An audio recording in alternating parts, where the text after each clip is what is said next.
नक्कीच धन्यवाद प्रसाद सर। त्यामुळे आपण एकंदरीतच पाहतो विजय थलपतीच्या कुटुंबियांनी एकच जल्लोष साजरा केलेला आहे। तामिळनाडूमध्ये एक हाती सत्ता खेचून आणलेली आहे टीव्हीकेनं। विजयाच्या कुटुंबियांचा हा आनंद आता गगनात मावेनासा झालाय। आपण आता काही वेळापूर्वी चर्चेमध्ये काही राजकीय विश्लेषकांनी सुद्धा सांगितलं एक नायक सारखी जो अनिल कपूरचा सिनेमा आलेला होता अशाच पद्धतीनं एका नायकानं एक हाती सत्ता तामिळनाडूमध्ये खेचून आणलेली आहे आणि सध्याची हीच बोलकी दृश्य आपल्या टीव्ही स्क्रीनवरती सध्या आपण प्रेक्षकांपर्यंत पोहोचवतोय।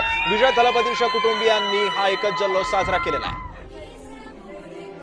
बिलकुल सिद्धेश, विजयच्या साठी म्हणजेच विजयचा विजय हा त्यांच्या कुटुंबियांसाठी किती महत्त्वाचा आहे ते आपण पाहतोय। सिने स्टार असलेला विजय थलपती चित्रपटांमधून नायक म्हणून वागला आणि आता कदाचित तामिळनाडूची संपूर्ण सूत्र त्याच्याकडे जाऊ शकतात।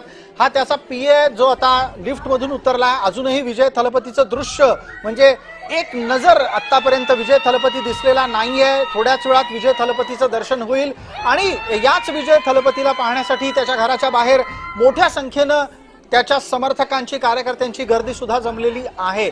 सिद्धेश, नक्कीच प्रसाद सर, आपण एकंदरीतच पाहतोय की कशा पद्धतीनं त्याच्या कुटुंबियांनी एकच जल्लोष साजरा केलेला आहे। अनपेक्षित असं हे यश जे आहे ते थलपती विजयाला आता मिळालेलं आहे। काहीच कळत नव्हतं की काय होणार, अखेरच्या क्षणापर्यंत हा सगळा जो पेच होता तो विजयच्या समोर होता। मात्र अशी एक गेम चेंजर भूमिका ठरली आणि त्यानंतर टीव्हीकेनं ही जी सत्ता होती ती अखेर खेचून आणलेली आहे।